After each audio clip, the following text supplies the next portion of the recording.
Congratulate Chairman George Garcia for a job well done in managing this election, although we will get the final report as to the hiccups, as to the successes and failures, so that we can learn from it in the coming weeks. Pero offhand, binabati ko po sila, taos puso ako nagpapasalamat. Kaugnay ng halalan, nagpasya ang sambayanan, panahon na para tumigil ang bangayan. Kaugnay ng halalan, panahon na para muling maghanap ng mga pwede natin pagkasunduan at pagtulungan. Sana magsimula na ang paghilom, at pinapaalalahanan ko ang mga nagwagyet nanalo na sila ay upo bilang senador, mayor, governor, konsehal, bokal, kung anuman, ng lahat ng kanilang nasasakupan o constituents, at hindi lamang ng mga bumoto sa kanila, hindi lamang yung mga supporter nila ang dapat nilang pagsilbihan, kung hindi bawat Pilipinong hihingi ng kanilang tulong bilang mga halal na public officials ng ating bansa. Sir, ang sabi, laban daw ng Marcos at Duterte yung nakalipas na eleksyon. Sino sa tingin nyo ang nanalo, sino ang dihado, at meron po bang nag-benefit dito? Dun sa naging... Hindi ganun ang pagtingin ko. Hindi kulay politika ang nananalo kapag may matagumpay na halalan. Ang panalo ay ang ating mga kababayan, ang panalo ay ang ating bansa, ang panalo ay ang ating demokrasya. Dahil pinakita natin na pwede tayong magbangayan, mag-away, hindi magkasundo sa maraming bagay, pero kaya pa rin nating magdaos na isang mapayapang halalan kung saan pinapakinggan natin ang boses ng kada Pilipino, pantay na boses ng kada Pilipino. Mas magaling ka man o hindi, mas mayaman ka man o hindi, mas maganda o gwapo ka man o hindi, tigi-tigisa tayo ng boto nung nagdaang halalan, at yon ay pinakinggan at binilang ng ating sistema sa demokrasya. Sir, ang midterm election ay sinasabing referendum ng nakaupong administrasyon. Dito daw nakikita kung nasisiyahan ang taong bayan doon sa performance na nakaupong administrasyon. Considering po yung bilang na nanalo sa alyansa at kanilang ranking, indikasyon ba ito na hindi kontento yung publiko? Hahayaan ko ang Palasyo ang Malacanang sumagot sa katanungan yan, dahil hindi ko tinuturing na barometro yan sa trabaho namin dito sa Senado. At bilang tagapangulo ng Senado, yan lamang siguro ang kokomentaryohan at papasyahan ko. Pero ito yung parehong proseso na nagluklok sa Malacanang kay Pangulong Marcos. Proseso ng eleksyon. Ito rin yung proseso sa gitna ng kanyang administrasyon. Maganda man o hindi ang kanilang tingin dito, kaugnay sa kulay ng politika ang ginagamit nilang lente, para sa akin, nananatili ang mandato niya na manilbihan at magsilbi bilang Pangulo ng ating bansa hanggang bago magtanghalian ng June 30, 2028. Anumang pagkukulang, anumang pagkakamali, mahaba pa ang panahon, kalahati pa, para ito'y punuan, iwasto o ayusin. At gayon din sa ating ikalawang Pangulo at iba pang halal na dapat manilbihan hanggang bago magtanghalian ng June 30, 2028. Kabilang na ako doon. So sir, too early for former presidential spokesperson Harry Roque to say na lame duck president na ang Pangulo? Hindi ko tinitingnan ng mga bagay-bagay ng lame duck o malakas na duck. Ano bang opposite ng lame? Ano? Hindi duck ang ginagamit kong panalmingan, ika nga o lente, para tingnan ng mga bagay-bagay na ito. Nakikita ko sa nagdaang halalan, matagumpay na naidaos natin ang isang mapayapang proseso para palitan ang ating mga leader sang-ayon sa ating sistema ng demokrasya. Yun lamang ang pananaw ko sa nagdaang eleksyon. Pero dapat ito maging challenge, sir, sa Administrasyong Marcos, yung naging resulta ng particularly senatorial election. Hindi hamon ang gagamitin kong salita. Dapat maging gabay ito siguro. Hindi hamon. Gabay sa mga susunod na dapat at pwede nilang gawin. Gabay sa mga dapat nilang punuan kung meron man. Gabay sa mga dapat iwasto kung meron man.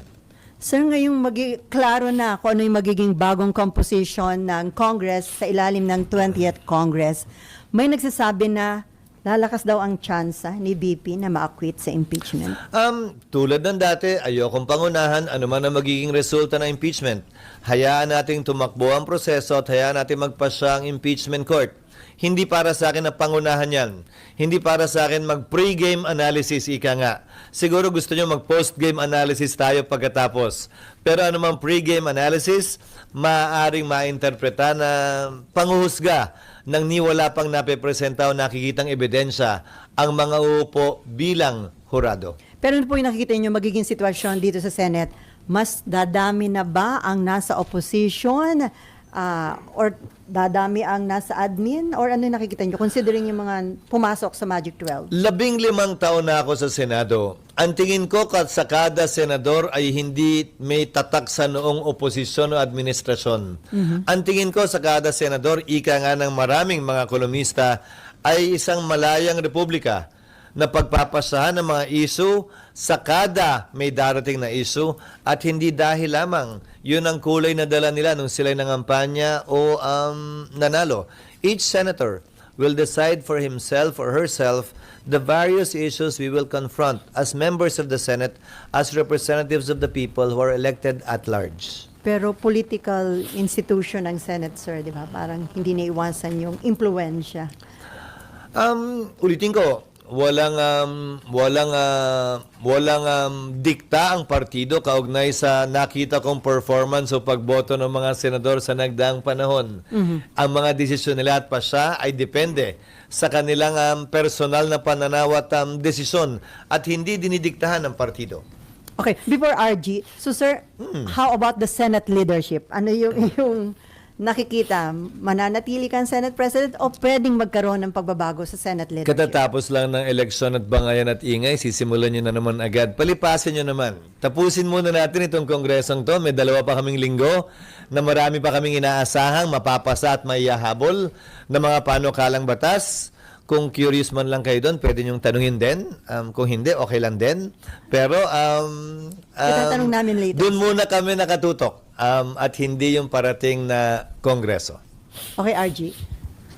Balikan ko lang yung kasi May babalikan ka pa ron? Yes, outside of the impeachment process, siyempre may mga natural allies based on the personalities and the principles of the incoming 20th Congress senator. So, ano sa tingin mo yung magiging itsura? Sino-sino sa tingin mo yung mga magkakasama based on their natural alliances, based on their natural principles? I will not prejudge nor predispose what each senator elected or already serving would be doing once the impeachment court convenes.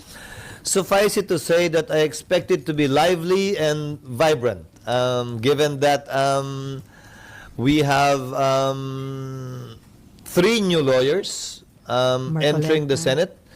And that is a valuable addition to any impeachment trial insofar as enriching the discussion and enlightening not only our people but fellow members of the Senate in their function as an impeachment judge. But outside the impeachment trial, paano yung natural alliances na nakikita mo?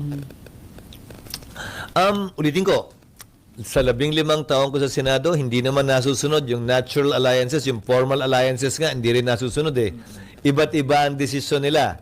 Kabilang na halimbawa dito yung pagkakahalal ko bilang Senate President na hindi naman sinunod yung mga partido, hindi ba? Okay, binanggit. Ganun din, sa maraming bagay nakakaharapin ng sino mang senador. Kada senador magpapasya individually base sa kanyang prinsipyo, paniniwala at pananaw. Binanggit mo na yung Senate presidency. Kahapon binanggit ni senatorial candidate Vicente Soto III na handa siyang Senator-elect. Senator-elect. Hindi pa siya proclaimed. Okay, malapit na. Sa Sabado pa. So, ang sabi niya, he's ready to accept the Senate presidency if the numbers are there for it. So, do you think there will be a contest? I think the same statement will apply to almost all the senators. Kahit naman sa akin nun, bago ko inisip man lang o pinangarap, hindi ko nga pinangarap na maging Senate President. Sino man namin numero, dapat tanggapin niya yung responsibilidad at yung hamon na yon kung nasa kanya ang tiwala ng mas nakararaming senador. Okay, sir. Given the results of the election, ano yung major issues na haharapin ng Senate in the 20th Congress? So, there's, of course, obviously, there's the impeachment. Ano pa? Well, there's the impeachment against the Vice President. An impeachment case was filed against the President, which is pending in the House. I don't know how that will be resolved in the coming weeks and or days. Nandyan yung mga panukalang batas na hindi namin mapapasa sa susunod na 2 linggo na kailangan pa rin bigyan ng pansin at tutukan sa susunod na 3 taon. Maliban doon, syempre, makikita mo na yung pagporma, paghahanda ng ilan na nangangarap, nag-aambisyon o nag-iisip na tumakbo sa mas mataas na posisyon o sa parehong posisyon kabilang na ang Senado pagdating ng 2028. Hindi ba parang awkward yun for you? Kailangan nilang harapin sa sarili nila, sa salamin at sa taong bayan yung kanilang magiging pasya kung ang nagdikta nga ba ng kanilang desisyon sa impeachment ay yung personal nilang interes o nakabatay sa ebidensya at sa batas at sa pananaw ng mas nakararami base sa kanilang napanood din na ebidensya ang kanilang magiging desisyon kaugnay ng impeachment. It is up for each senator judge to defend his or her position in connection with that after trial. Okay, my last question. Kasi kahapon, in-announce naman ng House that Attorney De Lima and Attorney Diokno, now Congressman Presumptive, will be joining the impeachment prosecution panel upon the invitation of the House leadership. So doesn't that feed into the theories that are circulating among some circles na there's this alliance between the administration and that color of the political spectrum? Hindi ako bahagi ng anumang koalisyon o alyansa ngayon at hindi ko pwedeng komentaryuhan. Subalit, pasaya ng Kamara kung sinong pipiliin nilang abogado o prosecutor, tulad lamang ng pasya ni Vice President Sara, yung kanyang pipiliing mga abogado at magtatanggol sa kanya. Hindi yan pwede pang himasukan ng impeachment court. Wala kaming say dyan. At hindi ko komentaryuhan kung tama, mali, maganda o pangit yan. Pasya nila yan at wala kaming pakialam sa kanilang desisyon kaugnay sa bagay na yan. My very last question, last na talaga. Given all of those things na nasabi nyo kanina, all of these issues that you'll be confronted, may magagawa pa bang real na trabaho ang Kongreso in the next 3 years? Kasi baka maging busy na kayo sa politika. Bakit naman hindi? Buwang paniniwala ko na sa kabila ng impeachment, kaya inaayos namin yung schedule, ay meron pa rin kaming mapapasang mga makabuluhang panukalang batas. Buwang tiwala ko na kung maayos namin yung ilang pre-trial proceedings, ay matatapos namin ito bago tuluyang tutukan ng Senado ang budget para sa taong 2026. Hopefully, we can wrap this up before we go on recess in October. Para pag-resume kung saan tatalakayin na yung budget sa plenary, makatutok naman kami doon. Sa gitna, kaya naman namin magsingit at mag-discuss ng ilang mga panukalang batas pa na bagaman hindi kasing laki ng budget, bagaman hindi kasing sikat na impeachment, ay makabuluhan, may halaga at makakaapekto at makakatulong sa marami sa ating mga kababayan. Sir, considering yung sinasabing surprises sa naging result ng elections, lalo na sa senatorial, ano yung nakikita nyo na game changer? At dapat bang i-consider ito ng mga tatakbo sa 2028? Kung ano man yun ng mga game changer dito sa election na ito? Sa strategiya, wala naman. Alam naman siguro at napansin ng lahat kung nagkaroon man ng anumang game changer nitong eleksyon, ayun yung mga kaganapan kaugnay sa politika at hindi kaugnay sa pangangampanya. Kabilang na ron ang paghahain ng impeachment complaint laban kay Vice President Sara Duterte. Kabilang na ron ang pagdadala kay dating Pangulong Duterte sa dahig na nagkaroon ng malaking impact sa resulta ng halalang ito, na nagkaroon ng epekto sa naging resulta ng halalang ito. Nakita naman natin yun sa surveys at nakita natin din yun sa resulta ng halalan. Pero sabi nyo ba, ito daw Gen Z at Millennials, isa rin dun sa game changer dahil talagang actively nag-participate sila dito sa election. Hindi naman siguro tamang sabihin natin ngayon lang sila actively nag-participate sa halalan. Dahil kung susuriin at titingnan nyo, bagaman mataas yung turnout, 80% di umano ayon sa PPCRB, bagaman hindi pa pinal, ay medyo bumaba yung threshold sa mga bumoto sa pagkasenador. Sabi ng lahat ng survey, base sa tinaas ng bilang ng botante, dapat minimum ay 15 million para makapasok sa Magic 12. Pero lumalabas ngayon 13 million lamang, Magic 12 ka na. Noong 2022, kulang-kulang 15 million yung number 12 spot. Pero ngayon ang number 12 ay 13 million lamang. Sa kabila ng mataas na turnout, sa kabila ng tumaas din na bilang ng mga botante mula nung nagdaang eleksyon. So marahil kailangan pa natin ng ilang linggo at buwan para pag-aralan ang resulta ng halalang ito para may tunay na makapagsabi kung bakit nga ba ito nangyari, bakit hindi nakita ang ilan sa mga resulta sa survey at saan nga ba nagbago. Considering yung mga ibinoto, sir, ng tao, nakita mo ba na nagmamature na yung mga voters? Bawat eleksyon ay pagkakataon para magkaroon ng mas maliwanag na pananaw ang ating mga kababayan. Pero tandaan nyo, kada taon din may nagdi-18 anyos. So kada taon may bagong botanteng pumapasok sa list of voters natin. Kada taon naniniwala ako na papunta tayo dun sa panahon na ang botante ay tunay na makikita ang kapangyarihan ng kanilang balota. Nakapangyarihan ng taong bayan pumili kung sino ang nararapat talaga at na hindi totoong wala silang boses para baguhin ang kanilang sariling bansa, bagaman ordinaryong registered voter at ordinaryong Pilipino lamang sila. Okay, Nympha. Andiyan si Nimpa. Nympha Liet. Infaliate po. Sir, sabi niyo po, Sir, tawag mo. sir, sabi niyo po dati, ay pinapayuhan niyo po dati yung mga senador tsaka mga incoming senators na wag magkomento sa impeachment. Pero yung iba po sa mga paparating nating na mga bagong senador ay inendorso mismo ni VP Sara. Will that affect the impeachment drive? Well, hindi sila yung nagsalita. Inendorso kamo sila ni VP Sara pero hindi mismo galing sa kanila. So, patuloy ang aking magiging panawagan sa lahat na nakaupo at marahil papasok din ang mga senador, presumptive senators, ika nga, na ayon sa rules, sana iwasan nila na magbigay ng categorical na mga posisyon o sagot kaugnay nito hanggat hindi pa nagsisimula ang trial at wala pa naman silang nakikitang mga ebidensya, pabor o kontra sa nasasakdal na si VP Sara. Magiging factor ba yon yung ginawang endorsement sa kanila, sa kanilang magiging decision? Sila lamang siguro ang makakasagot noon at hindi ako. But Mas historically, magandang sila ang matanong kung sakasakali.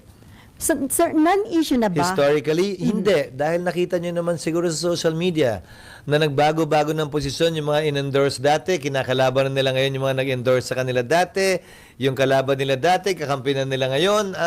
So, kung pagbabasihan ko ay kasaysayan, hindi ng mga partikular na senador, kasaysayan sa larangan ng politika ng ating bansa. Nakikita natin nagbabago-bago yon. So, hindi iiral yung utang na loob yung sinasabing payback time. Hindi ko sinasabing hindi iiral, pero again, each to each his own. Nagbabago yan sa kada sitwasyon at sa kada tao. At hindi para sa akin na sabihin ganito yan o ganyan yan.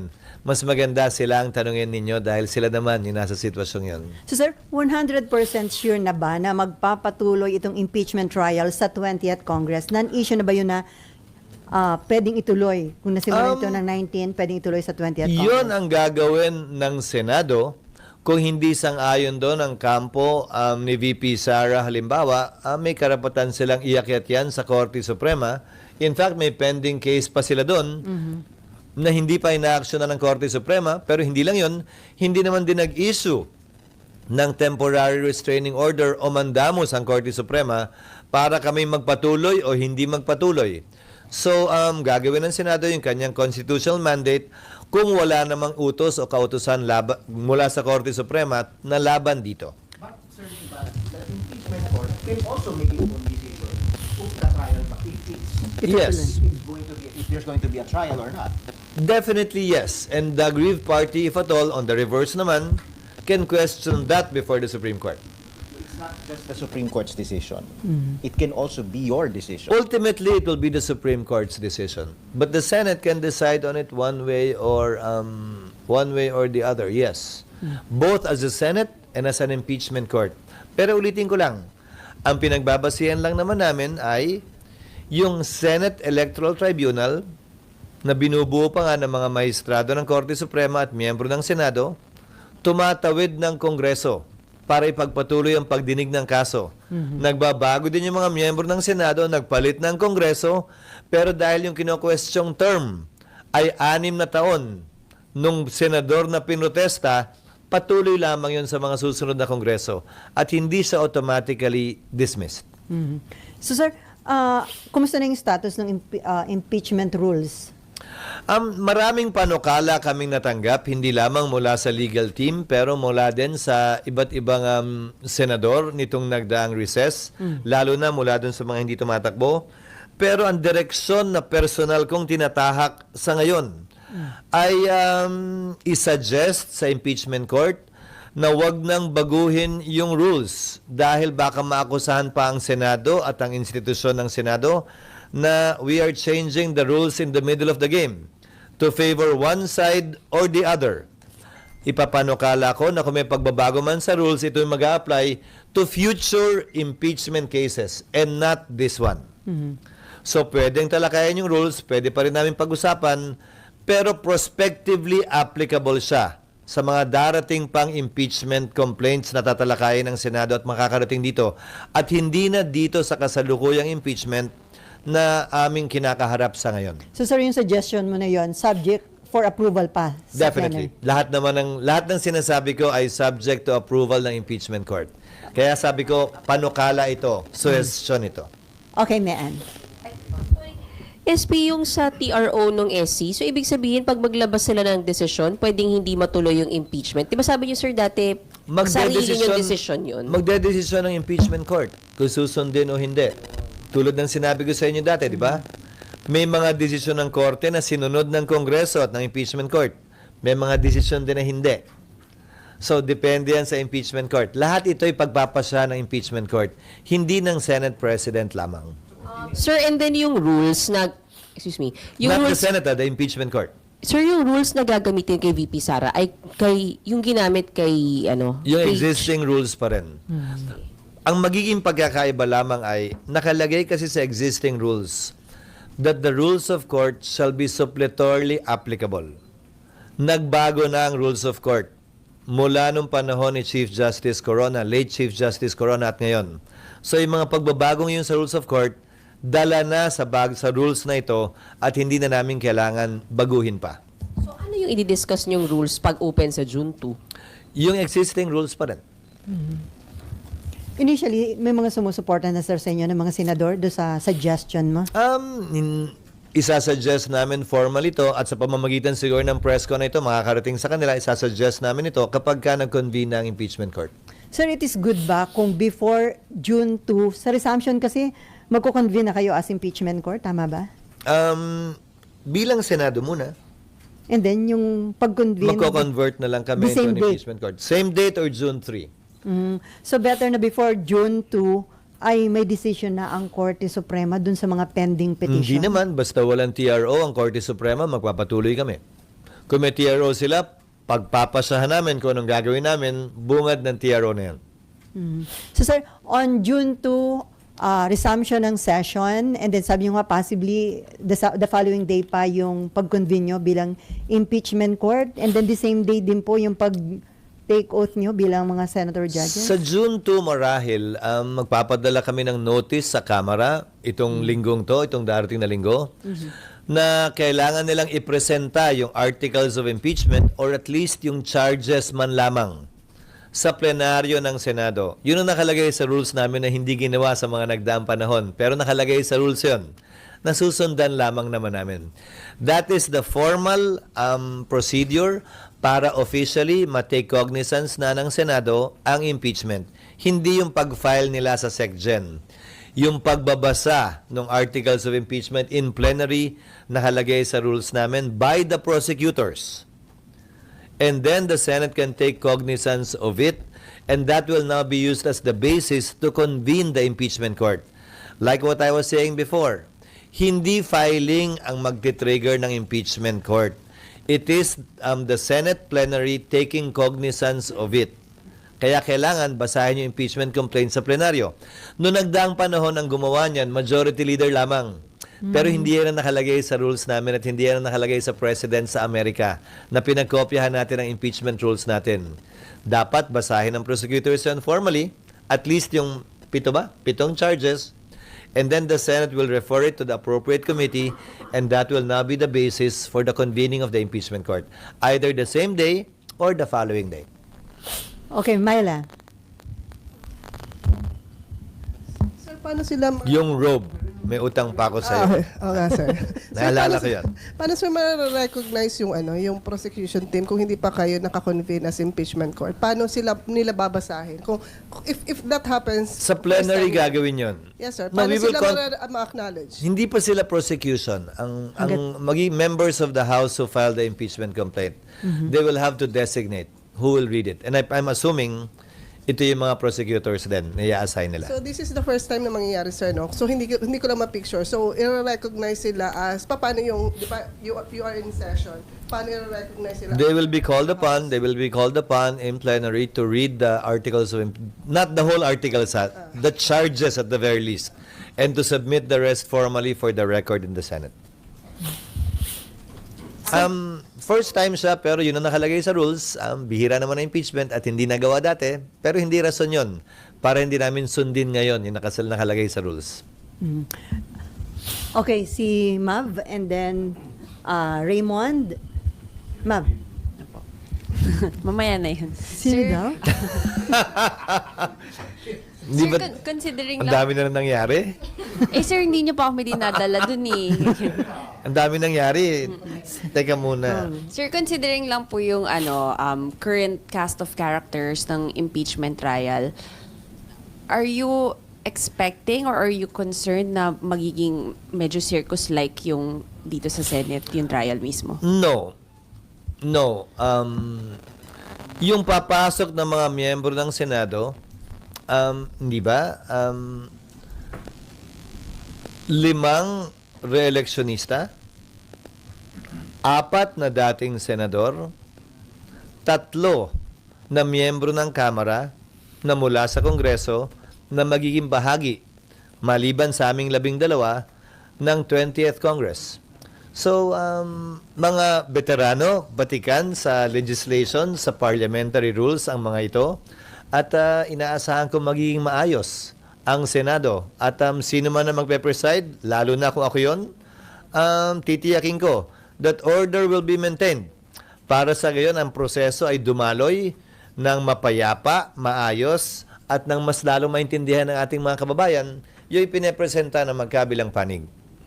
Sir, wala namang kasi medyo may mga nakita na tayo in previous hearings na may mga outbursts, emotional outbursts. Bahagi yun, but we will maintain order and we will keep order within the impeachment court. We will make sure of that. With the help, of course, of the other members as well as the sergeant at arms if necessary.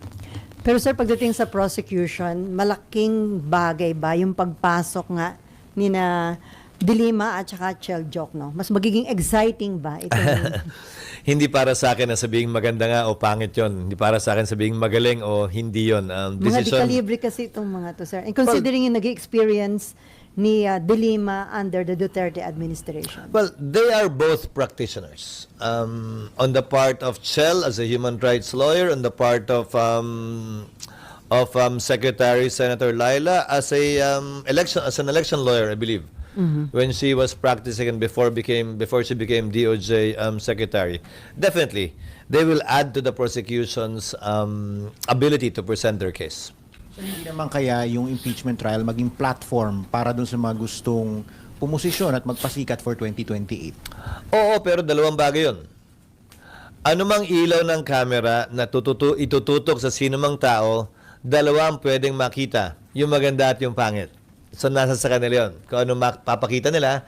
At nasa tao din yun. Kung anong makikita nila. Minsan magkaiba yun. Yung gustong pakita at yung nakikita ng tao sa lente ng camera.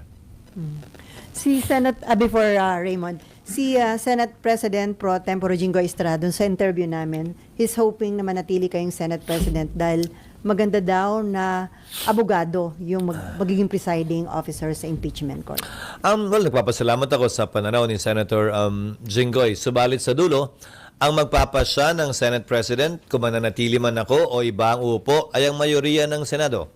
Sang-ayon sa rules ng Senado, magpapatuloy ang Senate President kung hindi na-graduate katulad ng sitwasyon ngayon at mababago lamang yan kapag kami nagpresenta ng higit sa mayoriyang boto kapag nag-resume ang Senado. Okay, Raymond? One point lang, sir, doon sa Kahit dalawa. doon sa preparation, as we speak, percentage-wise ba, pagdating sa impeachment, saang bahagi na tayo ng preparasyon as of date? Huling nagsalita ang prosecution team. Sabi nila yata parang 80% na sila sa isa o dalawang charges.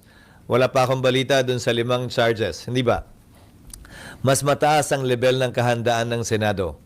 Pati yung invitations, yung ID, yung security preparations, yung holding areas ng prosecution at defense panel, nakahanda na rin.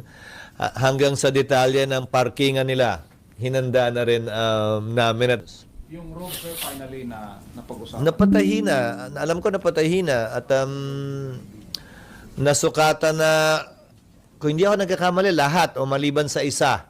Kaugnay naman, may mga nangangampanya kasi hindi pa naman nakuha. Nakuna ng sukat. Pero ready na yung mga, ginaya lang naman yung dati. Sir, yung room assignment, finalized na. May inassign na kami sa prosecution at nag-inspect na yata ang ilang miyembro ng Kamara, yung kanilang mga staff. Sa panig ni Vice President Sara, binigyan din namin sila ng notice kaugnay sa karapatan nila at oportunidad mag-inspeksyon.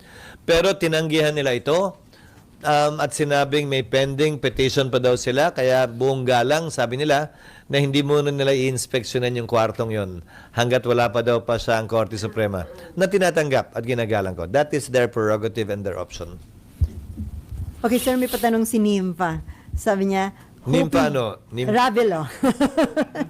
Hoping ka daw ba na ma-retain mo yung pagiging Senate President? Ilalaban mo daw ba at makukuha niya kaya ang kinakailangan boto? It's not a question of hoping, it's a question of reality. Ulitin ko, ang Senate President dapat may kumpiyansa ng mahigit na mayoriya ng Senado. 13 at higit pa.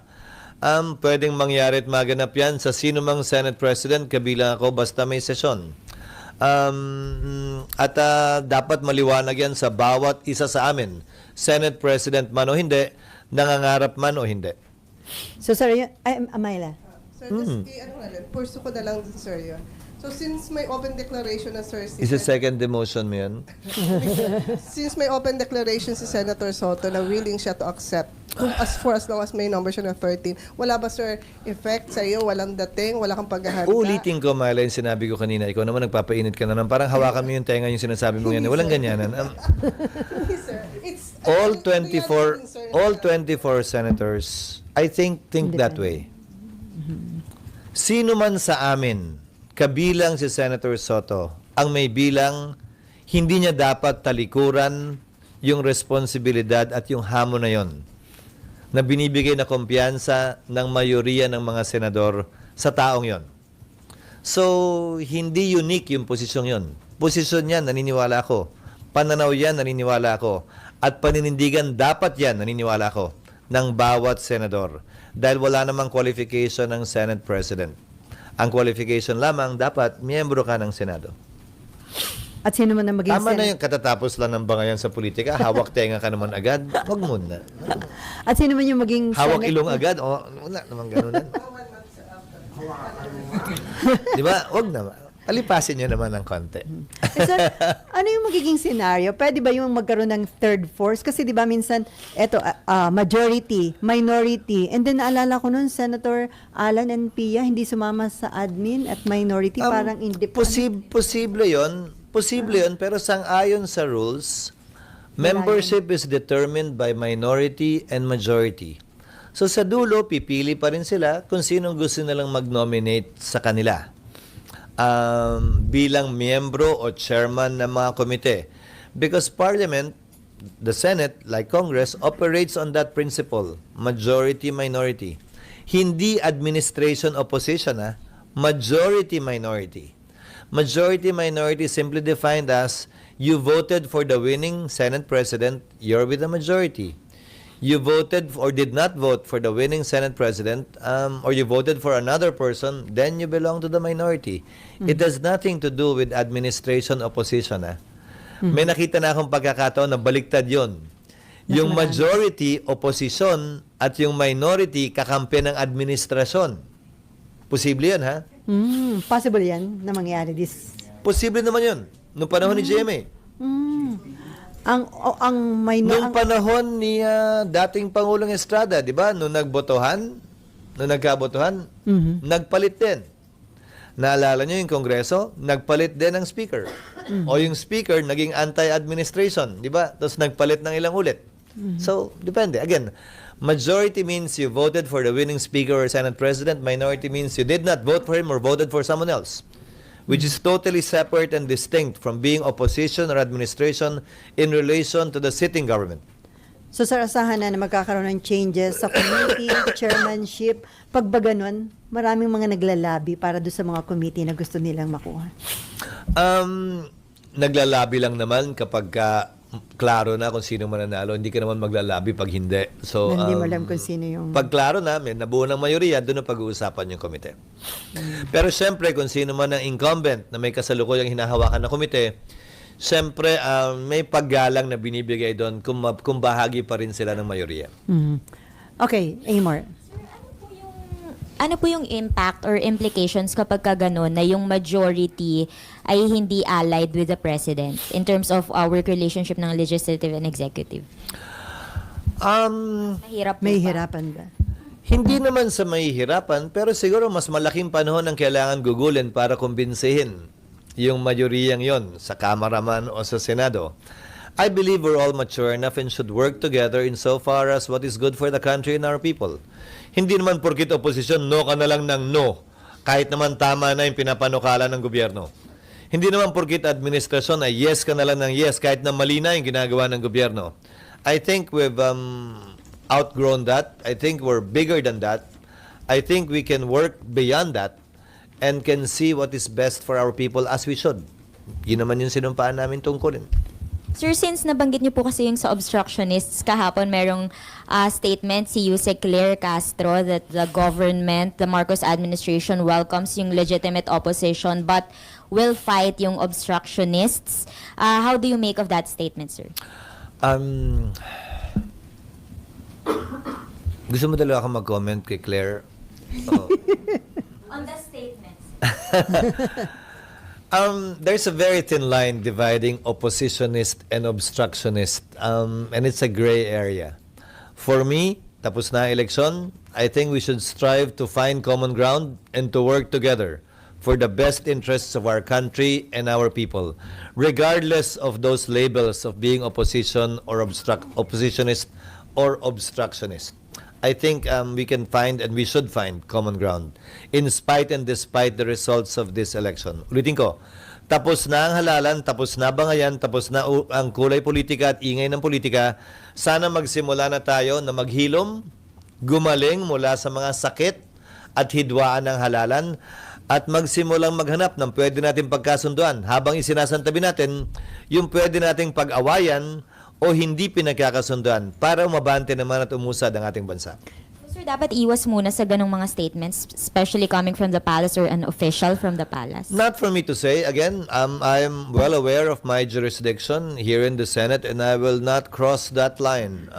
It's up for them to say what they would want to say, but it's not for me to dictate on that. But neither can they dictate on us. So para sa akin, hindi ako gagamit ng ganung mga label at hindi ko gagamitan ng ganung label yung mga papasok na bagong miyembro o kasalukuyang miyembro ng Senado. I look at each one as a colleague that I can work with and find common ground with. Pero sir, do you think matatapos yung bangayan considering magkakaroon pa ng impeachment? Libre naman mangarap, ikaw naman. Hindi man matapos, hindi yun rason para tumigil tayo mangarap na hindi man mawala ay mabawasan yung bangayan. Hindi man mawala ay makapagtrabaho pa rin kami ng magkakasama tungo sa kailangan, ikagaganda at karapat-dapat para sa sambayanan. Patuloy kong pangahawakan yung paniniwala, kagustuhan at pangarap na yun. So sir, ano pa yung target nyo na matapos bago Uy, ayun, oh. mag-end ang 19th Congress? Ayun, Ayun, yung hinihintay mo. Ayun, tinanong ko. Yung mining act na inaayos yung reforms doon para ma-encourage na pumasok ang negosyante dyan. Kabilang sa mining act, yung export ban para dito i-process yung mga minerals. Hindi sa ibang bansa para magkaroon ng trabaho dito. Halos kagaya lamang yan ang ginawa ng Indonesia halimbawa. Pangalawa, yung right sizing bill. Pangatlo ay yung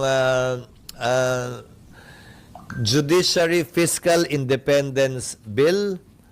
Pang-apat ay yung Right-of-Way Bill. Ito ang magpapadali sa mga government infrastructure projects, kabilang na yung ating subway at tren. Nagkausap lamang kami na ilang senador kahapon. May mga panukalang batas kaugnay sa pagsasaayos ng buwis sa vape at denatured alcohol at gayon din sa anti-pogo.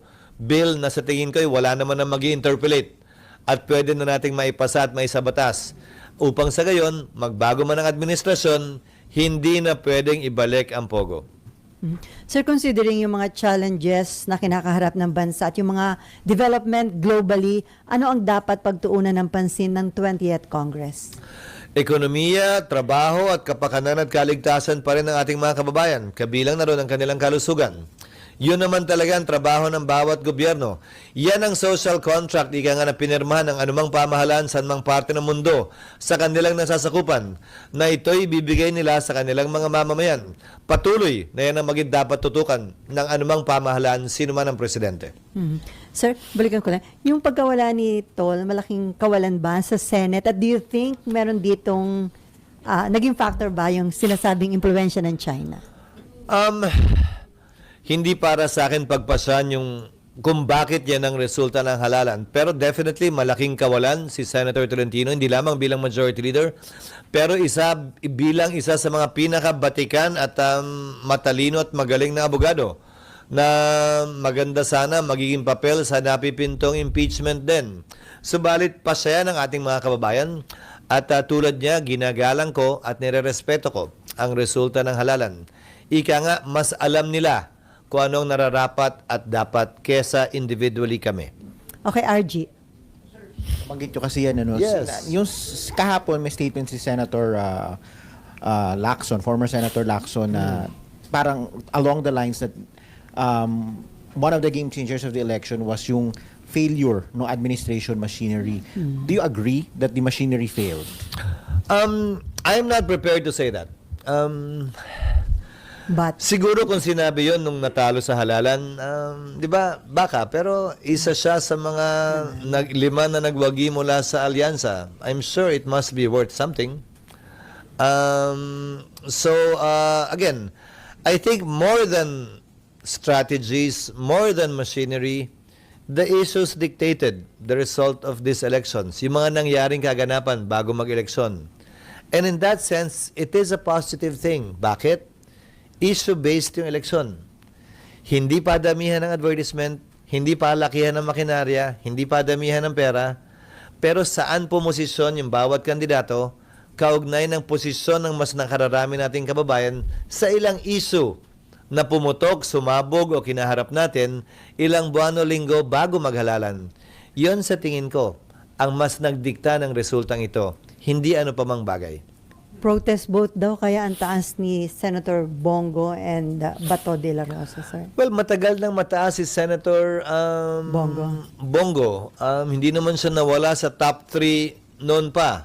May huling sipa lang din siguro. Pero hindi rason yun para hindi siya bigyan ng pagbati kaugnay sa napakataas ng bilang ng boto na nakuha niya noong nagdaang halalan. Pag ba ganung nangunguna ka at ang taas ng iyong boto, potential candidate ka na for the presidential election?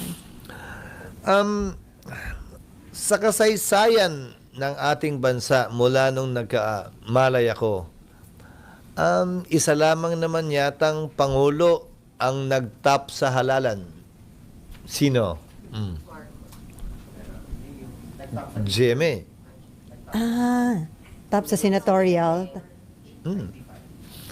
Yung mga nagtap, madalas inaasinta agad, di ba? So sa dulo, base sa kasaysayan na hindi pinapalad, maaari niyang baguhin yon kung siya'y nag-iisip na tumakbo sa mas mataas na posisyon. Binabanggit ko lamang ang kasaysayan. Ang kasaysayan na pwede lamang gamiting basehan habang hindi pa nababago ng kasalukuyan. So tingnan natin kung ano mangyari. Okay, Amor. Sir, si Senator Bato po kasi, ang sabi po niya, nakikita po niya yung formation ng Duterte block sa Senate. Sila pong mga PDP candidates plus yung in-adopt din po na Camille Villar and Senator Amy. And then, nakikita niyo po ba, sir, na yung magiging composition ng next Senate may Marcos block, Duterte block, and then yung block na hindi kasama sa either of the groups? Kaugnay sa issue sa mga Duterte, marahil Kaugnay sa issue sa mga Marcos, marahil Pero kaugnay sa pang-araw-araw na issue, panukalang batas na pag-uusapan namin, sa tingin at pananaw ko, hindi yan titingnan ng mga miyembro ng Senado bilang bahagi ng Duterte Block, bilang bahagi ng Marcos Block. Titingnan nila yan gamit ang kanilang karanasan, konsensya, at prinsipyo at paniniwala. Pero kapag ang iso ay tungkol sa Duterte at sa Marcos, marahil doon mo lang makikita yung linyang yan sa pagitan ng dalawang yon. Pero hindi lahat ng senador ay pwede mong bigyan ng tataksan o ika nga na Duterte yan, Marcos yan. Hindi naman lahat ganun. So sir, kahit mag-start ng impeachment trial, ina-assure nyo na hindi mapapabayaan ng Senate yung legislative work ninyo. Yun ang sisikapin namin gawin at balansehin. Hopefully, yung aming panukalang schedule ay yan ang makarry ng plenaryo. Kung saan ang sinasabi ko nga sana, umaga ang trial at hapon ang sesyon ng Senado. Upang sa gayon ay mas mabudget namin yung oras namin sa Senado. At kung sakasakaling mag-extend man yung impeachment trial, ay konting oras lang siguro at may maiiwan palaging oras para sa aming sesyon. Except of course on a Thursday na pwedeng tuloy-tuloy ng hanggang hapon at gabi na yan. Sir, kakayanin ba yun kung September meron pa rin impeachment trial tapos start na rin ito ng budget hearing? Committee hearings, papayagan namin. Ang kaibahan lamang noon, hihilingin ko rin ang pahintulot at otorisasyon ng plenaryo. Dapat pahintulutan namin ng committee hearings sa hapon, kasabay ng plenary.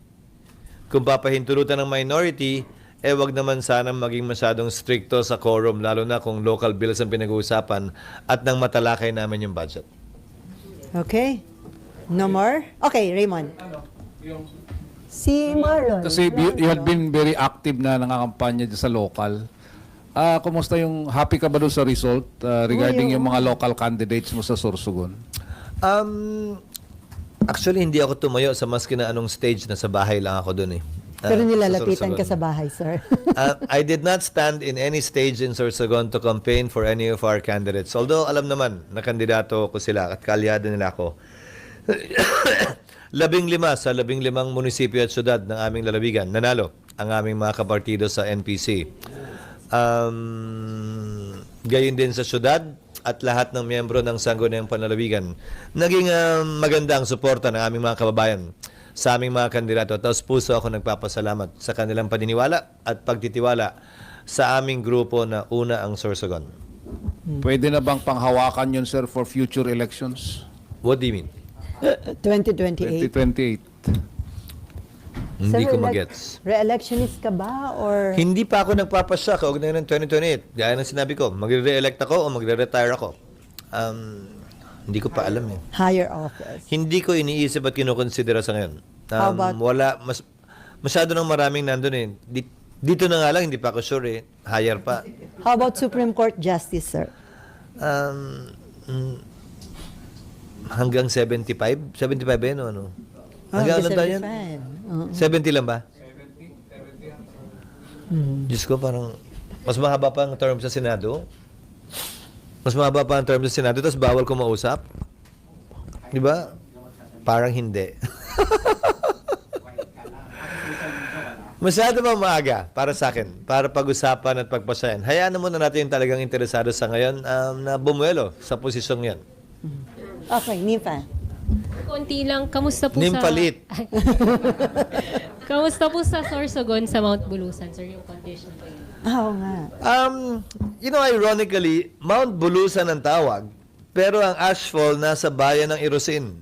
Wala sa Bulusan. Kaya ang dami nagpapadala ng ayuda sa Bulusan, akala nandun yung asphalt. At pag sinabi ng mayor, okay lang kami dito, sigurado po kayo?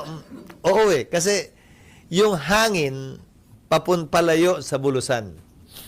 Papunta sa bayan ng Irosin at Huban. So, nagkaka-asphalt manaka-naka, pero awa ng Diyos, walang malaking putok na may bato at putik o apoy na binabato yung bulkan. Asphalt lang ang aming nararanasan. At dahil sa COVID at karanasan natin sa COVID, sanay naman na mag-mask yung mga tao. At sanay na mag-ingat kaugnay nito. Sir, dagdag ko lang, paano yung si former President Duterte mag-work from The Hague siya? Tinanong ko to, so ibabahagi ko na rin sa inyo. Pwedeng sumumpa sa kanyang bagong tungkulin bilang mayor muli si Pangulong Duterte Ng Davao. sa pamamagitan ng ating consular office doon. Meron tayong tinatawag kaugnayan ng Consular Commission na consular visit. Pwede siyang puntahan kung papayagan niya at hihilingin niya ng ating consular officials para manumpa siya sa harap nila bilang mayor. Subalit, kung hindi siya makakauwi for circumstances or reasons beyond his control dahil nga nakadetain na siya sa The Hague, ayon sa local government code, ang papalit ay ang vice mayor.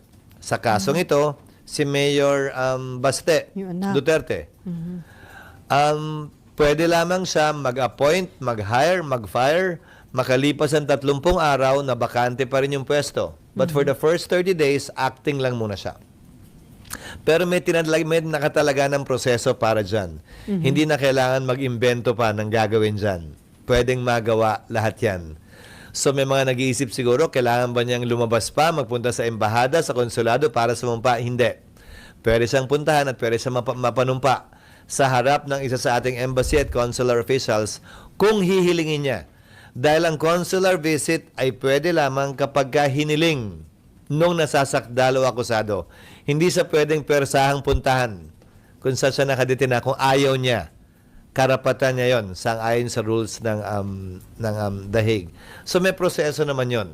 So ang mangyayari, yung acting vice mayor ay yung mag-acting vice mayor ay yung top-notcher kagawad. By ratio and proportion dun sa 3 distrito ng Davao. So titingnan ng kada distrito kung sino may pinakamataas na ratio and proportion vote. Hindi automatic yung may pinakamadaming boto ha. So yung number 1 ng District 1, 2 at 3, titingnan by ratio and proportion ng votes cast, ilan na nakuha niya, siya yung uupo bilang acting vice mayor. Nakalagay din yon sa ating local government code. Pero once ma-convict si Digo, I don't think that's part of the penalties that can be imposed. yung Although hindi ako sigurado dahil hindi ko pa nababasa. But I don't think it has any right to impose that penalty dahil hindi naman sila bahagi ng ating korte. At saka sir, di ba yung perpetual disqualification is for cases decided by a local court? Hindi nga yun sa lahat ng kaso. Hindi automatic yung absolute perpetual disqualification porket na-convict ka. Only certain crimes. dito sa... Number 2, ang alam ko, nakalagay yun sa batas sa Pilipinas for certain crimes. Hindi ako familiar na may ganung klaseng penalty imposable yung ICC nung binasa ko yung Rome Statute. So kahit makonvict siya, hindi automatic yun. Okay. No more? Okay, on that note, thank you so much, Senate President Chis Escudero. Ano?